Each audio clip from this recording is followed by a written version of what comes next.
Hello friends, स्वागत है आपनु मारा रसोड़ाना काठियावाड़ी स्वादमां। हूँ भावनाबेन राठोड। આજે આપણે બનાવશું એકદમ નવા જ ભજીયા। આ ભજીયામાં આપણે રવો, બેસન કે મેંદાનો ઉપયોગ નહીં કરીએ, એકદમ નવા સ્વાદ સાથે અને નવી રીતે ભજીયા બનાવશું અને સાથે ચટપટી ચટણી તો ખરી જ। તો વિડીયો પૂરેપૂરો જોજો અને વિડીયો પસંદ આવે તો વિડીયોને લાઇક, શેર અને સબસ્ક્રાઈબ કરી પાસે રહેલું બેલ પ્રેસ કરો, જેથી આવનારા નવા વિડીયો સૌથી પહેલાં આપને મળે। તો ચાલો બનાવીએ નવા સ્વાદ સાથે નવી રીતે વરસાદમાં ખાવાની મજા પડે એવા ભજીયા। આજે આ ભજીયા આપણે ચોખાનો ઉપયોગ કરીને બનાવશું। તો જેના માટે અહીંયા મેં 1 કપ ચોખા 4 કલાક પહેલાં પલાળી રાખેલા છે। ઘરમાં ખવાતા કોઈ પણ ચોખાનો ઉપયોગ કરી શકો છો। અત્યારે મેં કણકી ચોખાનો ઉપયોગ કરેલો છે। આપણે આ ચોખા પીસવાના જ છે, એટલે તમે કોઈ પણ ચોખાનો ઉપયોગ કરી અને આ ભજીયા બનાવી શકો છો। તો પલાળેલા ચોખા આપણે એક મિક્સર જારમાં લઈ લેશું।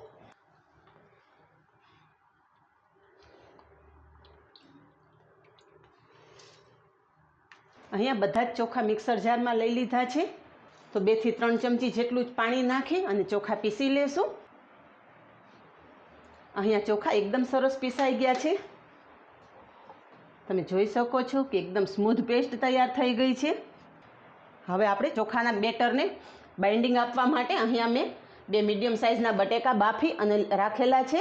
તો બટાકા આપણે આ રીતના બેટર સાથે રફલી ક્રશ કરી અને નાખી દઈશું અને ફરી પાછું પીસી લેશું।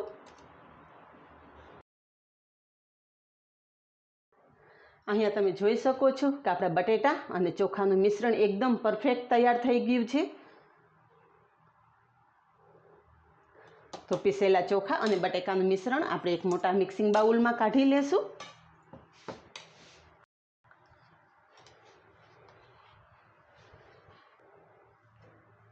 હવે તૈયાર થયેલા બેટરમાં થોડા મસાલા કરી લેશું। આમાં બહુ ઓછા મસાલાની જરૂર પડશે, વધારે મસાલા નહીં નાખીએ। તો સ્વાદ પ્રમાણે મીઠું નાખશું અને અડધી ચમચી જીરું નાખશું।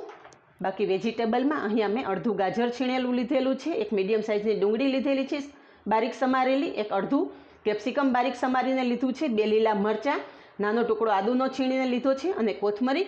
બધા જ વેજીટેબલ આપણે અત્યારે બેટરમાં નાખી દઈશું। આમાંના કોઈ પણ વેજીટેબલ જો તમારી પાસે ન હોય તો સ્કીપ કરી શકો છો અને વધારાના વેજીટેબલ ઉમેરવા હોય તો એ પણ ઉમેરી શકો છો।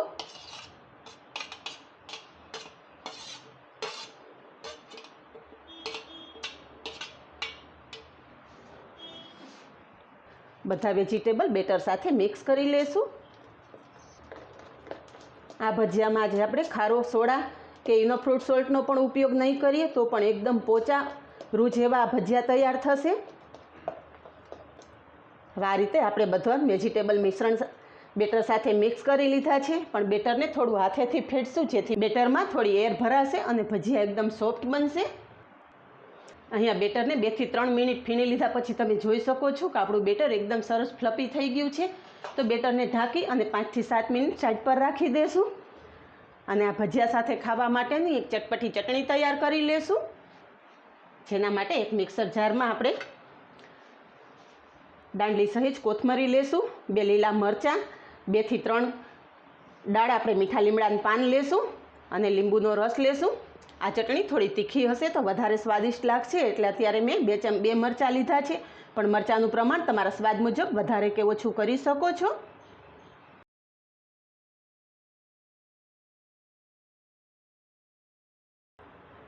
મીઠા લીમડાના પાન પણ આ રીતે ડાળીથી અલગ કરી અને નાખી દઈશું।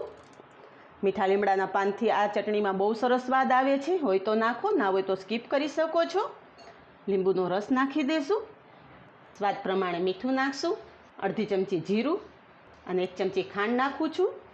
ખાંડ પણ જો તમને પસંદ ના હોય તો સ્કીપ કરી શકો છો। ચટણી પીસી લેશું। અહીં આપણી ચટણી એકદમ સરસ પીસાઈ ગઈ છે। ચટણી પીસવા ટાઈમે મેં 2 ચમચી જેટલું પાણી નાખેલું અને સાથે 1 ચમચી જેટલા શિંગદાણા પણ નાખેલા। પીસેલી ચટણી એક બાઉલમાં કાઢી લેશું।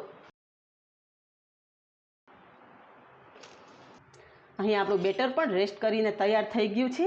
તો હવે ભજીયા બનાવશું। તો ભજીયા બનાવતા પહેલાં આપણે બેટરમાં એક અડધી ચમચી જેટલી હિંગ નાખશું અને હિંગ ઉપર 1 ચમચી તેલ નાખશું। આ રીતે તેલ અને હિંગ નાખવાથી ભજીયા લાંબા સમય સુધી સોફ્ટ રહેશે અને પચવામાં પણ હળવા રહેશે।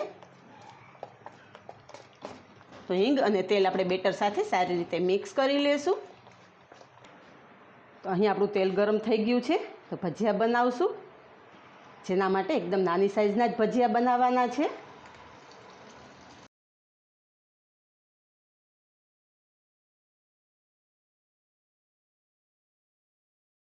ભજીયા માટેનું તેલ એક વખત ગરમ થઈ ગયા પછી ભજીયા પાડવા ટાઈમે ગેસની ફ્લેમ ધીમી કરી નાખવાની, જેથી હાથમાં વરાળ ના લાગે।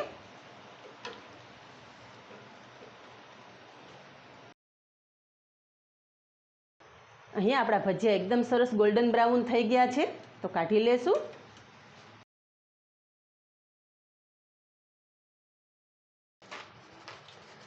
એક્સ્ટ્રા તેલ નિતારી લેશું અને ભજીયા કિચન પેપર ઉપર કાઢી લેશું। આ રીતે બાકીના ભજીયા બનાવી લેશું। ભજીયા સર્વ કરશું, સાથે આપણે તૈયાર કરેલી ગ્રીન ચટણી અને ટમેટો સોસ સર્વ કરશું।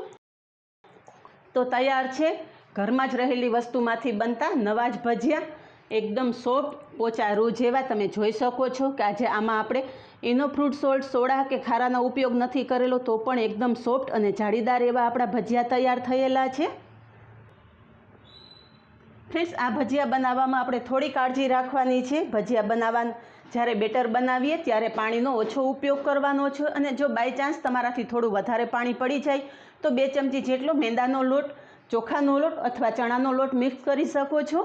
તો આ જ રીતે બનાવો અને કમેન્ટમાં જણાવો કે આપને આ નવી જ રીતે બનેલા ભજીયાની રેસીપી કેવી લાગી। આજે બસ આટલું જ, મળીએ નેક્સ્ટ વિડીયોમાં, ત્યાં સુધી બાય, થેન્ક યુ।